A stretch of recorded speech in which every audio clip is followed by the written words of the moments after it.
What's up, YouTube bro? It's your boy Halucha Lucha. And man, I'm gonna be honest, man, I almost had a heart attack, man. I almost broke down. So I want to do this AEW review, and my computer, of course, messed up. I had too many files, so I went to try to delete some files, and I ended up deleting like everything on my computer, and I couldn't find anything for a month, like no internet or not no internet, like no yeah, like no internet, like the Internet Explorer or the Chrome, couldn't find that. Everything that I had downloaded, couldn't see that. Like all my stuff that I saw, I couldn't see it. And man, when I tell you I almost cried like a small child, man, it was really bad. But I found it. I found everything, so we're good. I think everything is okay. Um, I don't think I have to delete. I think everything like that's deleted that probably don't need to come back. I think I'm good now. I think my storage will be fine for now. Oh man, it was so scary. I really almost had a heart attack. I almost broke down. But yeah, yeah. Uh, like, subscribe, share, good stuff, all that good stuff. But I'm gonna get into this review thing. Um, I know it's a little late, but better late than never, I guess. Um, so this show is pretty much bigging up their pay per view Full Gear, which is coming up I think next week, I believe. They have everything in place. They're just getting the little nicks and stuff. Not like next Wednesday, but I think next Saturday. So they're just getting everything ready. Um, they have this tournament. The tournament continues with Wardlow and Page and Penta and Kenny Omega. First is Wardlow and Page. Dasha asks MJF, or well, she asks Wardlow a question about what happens if he becomes world champion. Of course, MJF interferes. Instead, he was like, "Well, since I own him, if he world champion, that means I'm world champion." And like Wardlow was like, "Yeah, sure." And then like as soon as he turns around, he's like, Sammy comes in and interferes. They jab at each other. Um, MJF says pretty much to Sammy, "It's like, hey, that you attacking Matt, that was cool, but you talking, don't do that anymore." They got in each other's faces and stuff. Wardlow had his match with Hangman Page. Wardlow is called Mr. Mayhem, which I didn't know. The thing for Page's graphic says that he is unemotionally no unemotionally unavailable, which is kind of hilarious. This match was really good. Um, in the end, it took Hangman like a superplex, T-bone superplex from the top rope, followed by two buckshot lariats. The first one, Wardlow got on his, like he only landed on his knees and stuff like that. Pause. And the other one, he landed very flush that the commentators and the review like played a couple of times. That one looked stiff. And after all that, Wardlow just barely lost. Like after, like literally at three, like he kicked out like at three, but it was too late. He wins. Page celebrates with a beer ski, and he moves on to the finals at Full Gear. Mox does a promo, pretty much talking about this Eddie Kingston is desperate. Low Eddie Kingston is not the Eddie Kingston that they need. He's gonna beat the submission into out of him, and he told him like to protect his neck and stuff like that. It was a good promo. And then Mox, after his promo, Eddie Kingston came out. He does a promo of his own, pretty much saying that uh, he's gonna beat him. Commentary talked about Allie's Al that she was with QT Marshall for his money, which whatever. Uh, I didn't like that. I think that was stupid, but whatever. He was pretty much talking about the Casino Battle Royal that Matt Sydal upstaged him, but it said, speaking of Battle Royal, by the way, I was never eliminated from that. And he says, "Hi, Lance," and then starts laughing. And Lance and Jake the Snake are just looking so mad in the stands. It was hilarious. This match was pretty short. Matt Sydal got a little bit of offense in, but it wasn't enough. Eddie Kingston chokes out Matt Sydal. He uses the move that Mox used. And even after Matt Sydal taps, he's calling John Moxley like, "Tap Moxley, say I quit Moxley, say I quit Moxley." And he's saying he quits. And then in the end, he just goes, "I'm sorry, Moxley, I got to do this." It's pretty good stuff. The match itself was in, but that part was good stuff. After that,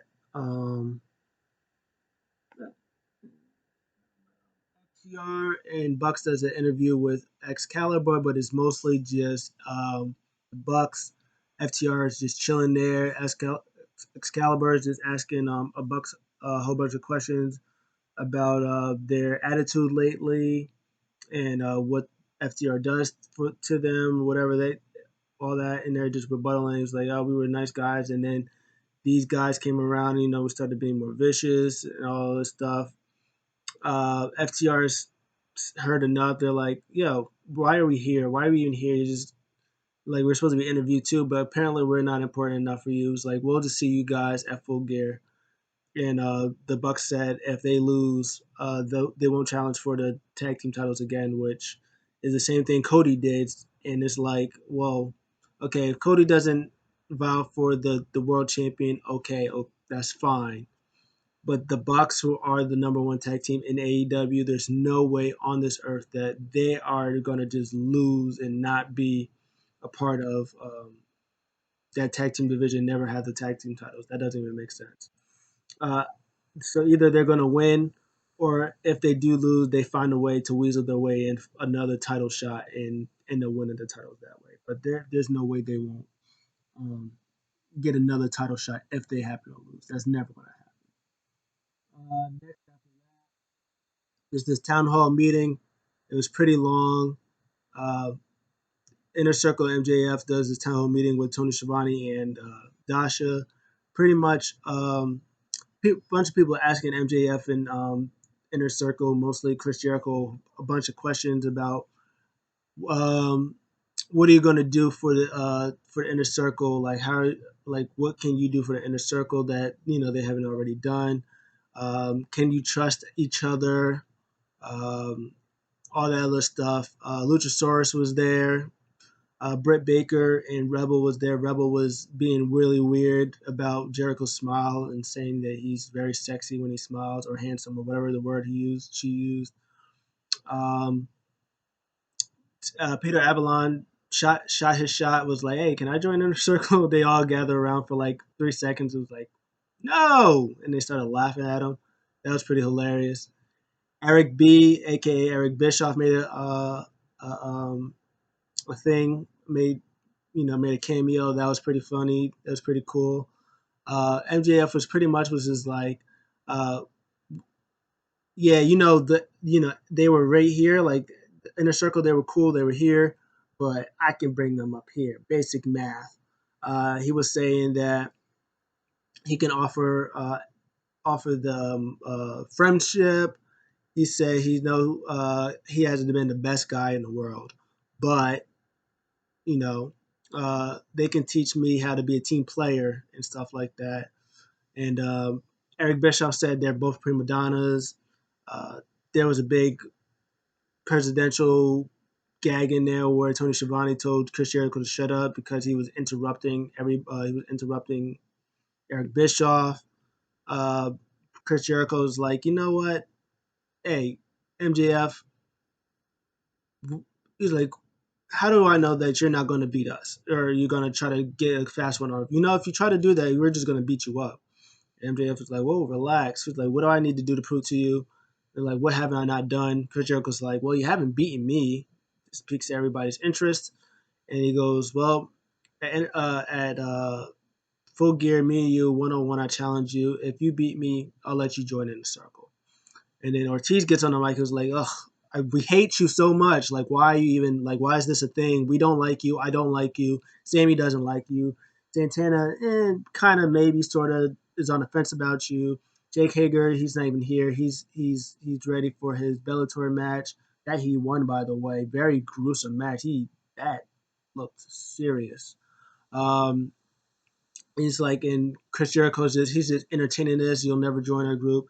He was like, me and Sammy challenge you and Wardlow next week.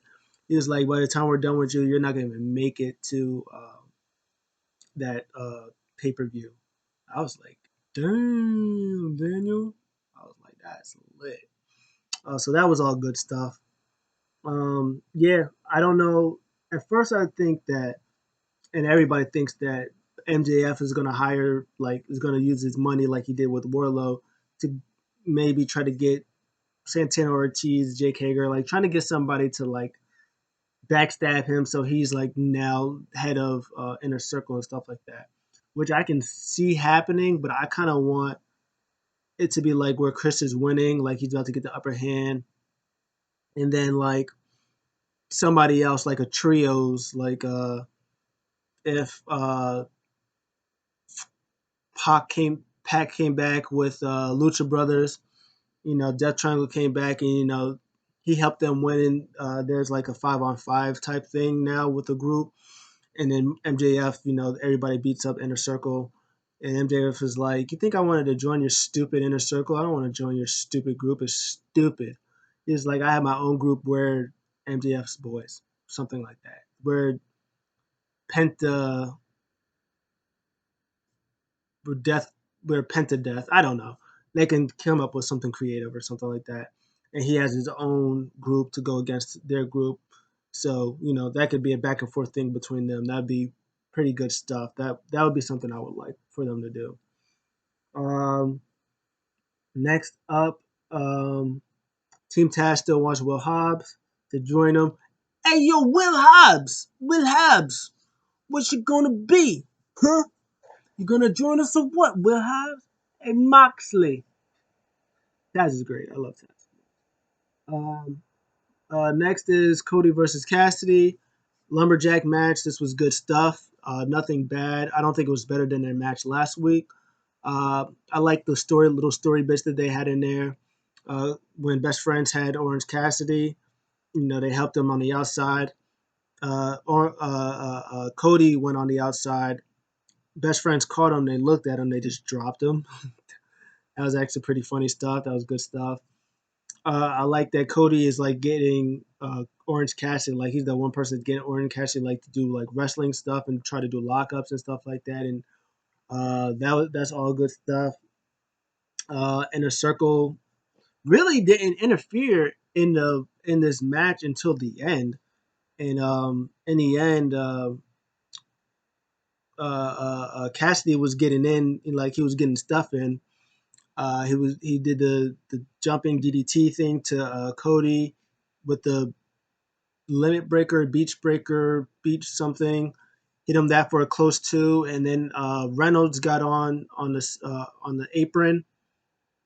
As soon as he did that, distracts the ref, and then John Silver comes in, runs past Cody, pump kicks Orange Cassidy, and then Arn Anderson got a shot at Orange Cassidy himself. Cody hits the Crossroads. Well, first he throws John Silver out the ring, then he hits Crossroads on Orange Cassidy for the win. So, man, in cahoots. That sneaky snake, Arn Anderson, sneaked his way, helped by Dark Order. That's interesting stuff. But yeah, that was good stuff. And then a big brawl breaks out. Gun Club stand tall, and Cody's looking impressed. He's like, oh, "Okay, Gun Club, I see you out there." Next up, Miro and Kip Sabian. They see Best Friends after that thing.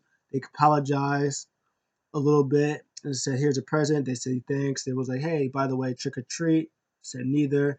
And then they beat him up. He's like, "We'll never forget you for what you did uh, to our video game." Serena Deeb versus Layla Hirsch. for the NWA Women's Championship. This was good stuff. Wasn't bad. Uh, their women's division right now is little trash, unfortunately. Um, but I like this Layla Hirsch girl. She's really good. I like her. She's like 3'7", very strong and powerful for being 3'7". They got a lot of good stuff in here. A lot of they showed Layla's power, like her power game in there. She had a nice German suplex up in there. In the end, though, this is the part I didn't like, and they did this in the main event a little bit too. Like they went to picture in picture, and it was like a lot of rest holds and stuff like that. Serena Deeb barely got like a little bit of offense in there after the commercial came in, but after that, that's when she hit. Hirsch hit the German suplex on her, went for the top rope immediately, hit a splash, missed, and then Serena did this cool submission move to tap her out. And it was like you could have just put that whole thing in there. It's like you do a good 5-6 minutes of them wrestling. Then you went to picture in picture and you came back from picture in picture and like 30 seconds in you went to the finish. It's like, well, what was the point of you going to picture in picture? It didn't make sense. And then after that, Sheeta, your actual women's champion that's there, not your NWA women's champion, but your actual women's champion in AEW, did a interview. She was like, Nyla Rose said that she wants that she's number one contender, but she's not going to wrestle until she has a match with you. How do you respond? She wants me. I want her. Okay, there you have it. That full gear is going to be Sheeta versus Nyla Rose for AEW Women's Champion. I was like, all right, cool. You know what else was short? This match between Shawn Spears and VSK. The match started, and then Shawn Spears hit the C4, and it was over. And then somebody in the bull outfit was throwing candy at Shawn Spears. He gets in there, he throws the guy in the ring. He's checking the glove for with Tully Blanchard, and it's Scorpio Sky. He hits his TKO, and that was it. They're gonna have a match next week. Awesome. So next week they announced, which was weird because they announced the pay per view matches first, and then after that they announced what was going to happen next week, which was weird. But next week is going to be Y2J is going to be on commentary. MJF and Wardlow versus Ortiz and Sammy. Miro's going to face Trent. Sean's going to face Sky. Double S versus Double S. Sean Spears versus Scorpio Sky. Double S versus Double S. Nice. Cody and the Gun Club versus Dark Order. Um, Reynolds, Silver, and 10, whoever 10 is, the big guy. And then Mox and Kingston's going to come face to face. Yeah, then after that, it's main event time. Pentagon comes out with Ray Phoenix. I think Ray Phoenix wants to give Pentagon a high five, and he just like throws his hands like no high fives. I was like, oh, that's not nice. And then again, Kenny's over dramatic. Um, his entrance. They had the ladies this time with the brooms dressed up as Phoenix and Penta. Uh, my guy uh, um, Justin Roberts is on commentary now. He's giving this long speech on Kenny Omega. Oh, Kenny Omega, and randomly again mentions North Carolina. I think he like wrestled in North Carolina or something like that. High school, or he knows a high school friend that's from North Carolina. Something weird that's going on with North Carolina is crazy. Kenny Omega comes out so unenthused, like he's so bored. He's like, "Why am I even part of this tournament?" Like he goes in there, he goes with the girls, who's doing a funny, hilarious, terrible job as the cleaners. Comes in with a big old T-shirt. He starts the match. Uh, he's all cocky. He's going in there. It's like easy work, easy work on Pentagon El Zero, whatever he is called. Um, he chops Pentagon and then he chops him back. and then he chops him again. He was like, "Come on, chop me!" And then Penta does this thing, the thing with the glove. He tosses it towards the ref. Kenny catches it, back slaps Pentagon. Was like, "Come on, I said chop me!" And then he's about to chop him. And he kicks him in his knee. They do some stuff, and then Penta's about to get the upper hand. And Kenny was like, "Whoa, whoa, this shirt. I gotta take my shirt off real quick." And he kind of unveils the shirt a little bit, and it's like the AAA championship, that AAA Mega Championship that he won for Ray Phoenix. He's just holding it in the air. He's just gloating at everybody. Good stuff. Kenny is hilarious. Good stuff. And then he's like super aggressive. He's hitting these moves on Penta, and he's like, easy win. Penta keeps kicking out, and like the more he's kicking out, he's like, ref, like, did you see what I did last week to Sonny? Like 23 seconds is supposed to be over. Like, why am I still in this match? That's pretty much how it is. Penta gets a lot of offense in. He's a lot of V triggers going in there, which is good. As long as the V triggers are in during the match and they're creative, just like Sasha Banks, she does a lot of meteoras, but she does she does them in like creative spots. She does them off top rope. She does them off of like tables, and she does them off like announce tables. She does different ways to hit meteoras, and Kenny does different ways to hit V triggers, and it's all great. Uh, so yeah, he has a lot of V triggers on him. Penta breaks his arm, breaks his arm. Um, Kenny's trying to go for a one-winged angel, wasn't working out for him. Um, And then he kind of just hit it out of nowhere. After I think a couple of attempts, he just hits it after he breaks his arm, and he gets the win. Kenny Omega moves on to the finals. Is going to face Hangman Adam Page at Full Gear that we all knew. So uh, this is a thing where everybody's like, "Well, Kenny's obviously winning, and he's going to face Mox, who's obviously beating. He's going to beat Eddie Kingston. Let's just get out the way."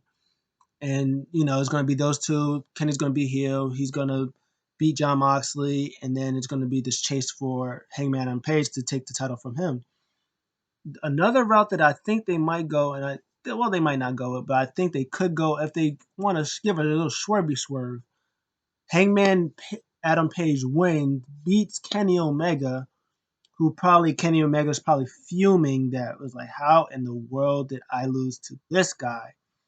And then I can see like John Moxley versus Hangman Adam Page be a good match. Kenny Omega cost Hangman Adam Page his win, and be like, get mad. It's like, it should have been my win. You shouldn't beat me or whatever like that. John Moxley wins, but then gets at the next pay-per-view a triple threat match between the three. Then Kenny Omega wins that match, the triple threat match. Kind of protects Mox a little bit, and then Mox and Kenny has a rematch. Then Kenny fully like turns heel, and then he wins, and then you get the ball rolling with him and Hangman Adam Page. Either way, it's gonna be good stuff. Mox is probably gonna lose eventually. Well, obviously he's gonna lose eventually, but I think he's gonna either way he's losing that belt to Kenny Omega. Kenny Omega is gonna be the champion. It's gonna be about time that the elite, gets the titles that everybody wants to see. They're paid to see the elite. So it's going to be about time that Kenny gets that world championship. Bucks is going to get the tag team titles. Cody's already two-time TNT champion. Hangman and Kenny were tag team champions. Now I think the chase is on for Hangman Page to get that babyface win, probably in front of a crowd. Kenny right now doesn't need the crowd. I think when they get the full crowd, I think that's when you put the belt on Hangman Adam Page. That's going to be good stuff. But yeah, that was the show. I give the show a B plus. It was good stuff. That main event was fantastic. The beginning match with Wardlow and MJF was good. Uh, the town hall, it was pretty long, but it was not bad. Promos and the matches and stuff was good. Cody Cassidy was pretty good, but their match last week was better, but this was still decent. Their women's division is non-existent right now, which is unfortunate that they have two women's champions on the show, but you're not even using your actual women's champion to wrestle. Um, and then also this thing with Serena D beating Thunder Rosa is kind of funny because it's like not Mox. Billy Corgan was like, "Oh no, you guys don't know nothing. You read in the dirt sheet that Thunder Rosa is uh, contracted with us until 2021, but it's like he is your number one star in NWA. How did you have her lose it to Serena Deeb randomly, who's in AEW, like on your is in on the AEW's roster, and then you have her as the NWA champion? Like that doesn't make any sense. That's not adding up right now to me. Like if Thunder Rosa was staying in NWA, there would be no reason why Thunder Rosa would not be an NWA Women's Champion. You would not have Serena Deeb just randomly go up to your show and win the championship from you. She's going to WWE. That's just the end of that. But that's what I think. What do you guys think? Let me know. I'll see you guys in the next one. I'm out.